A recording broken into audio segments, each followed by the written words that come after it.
HarperCollins presents Tell Me How It Ends, an essay in 40 questions, by Valeria Luiselli, read by Laurence Bouvard.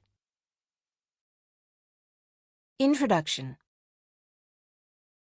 In Tell Me How It Ends, there are no answers, only more questions.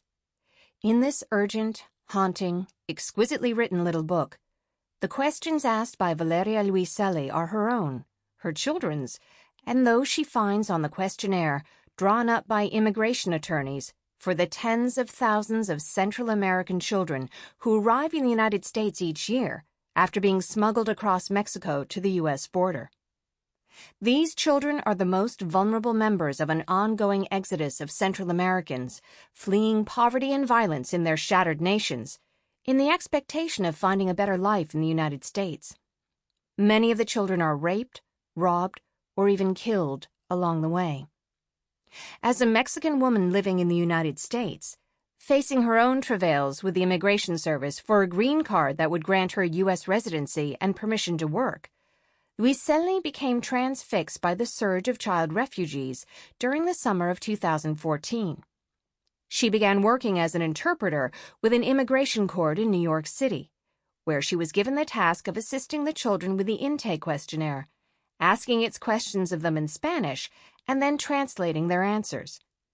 Depending on those answers, they might or might not be granted legal sanctuary of some sort, and thus a future, in the United States.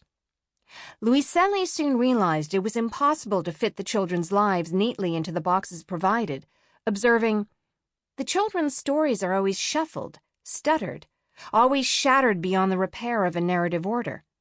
The problem with trying to tell their story is that it has no beginning, no middle, and no end."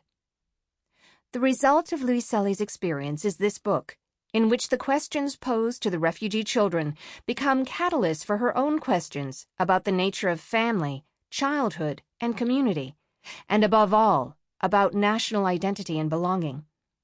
She offers a fascinating rumination on the complex nature of the attraction of the United States for the refugee children and their families, and even for herself, despite its unwelcoming nature, casual racism, and official disinterest in their very existence. Before coming to the United States, I knew what others know, that the cruelty of its borders was only a thin crust, and that on the other side a possible life was waiting, she concludes.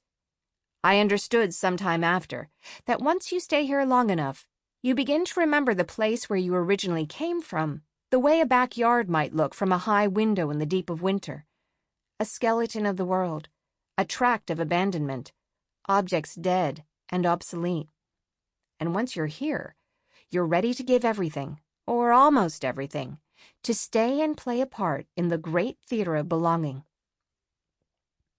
Luiselli's book appears during an especially raw juncture in the relationship between her birthplace, Mexico, and her adoptive home, the United States.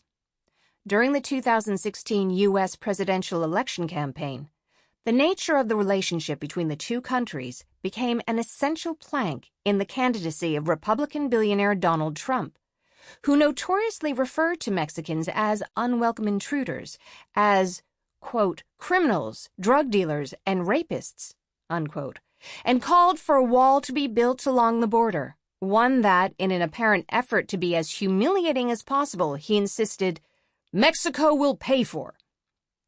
In this hallucinatory global political climate, in which bigoted notions about national identity, sect, and race have reared their heads to a degree not seen in many decades, Trump's statements gained him a sizable American following. It is distressingly clear that the fears and hatreds he has unleashed, especially since he, and not Hillary Clinton, won the election to become president, will not be easily put to rest. What does this mean for the refugee children and their families, who flee shattered communities to the United States, hoping to make themselves whole again? Luiselli does not know, but she feels certain that whatever the reception in the United States, the children will keep coming as long as there is a need to escape from realities too frightening to bear. Children run and flee. They have an instinct for survival, perhaps, that allows them to endure almost anything. Sample complete. Ready to continue?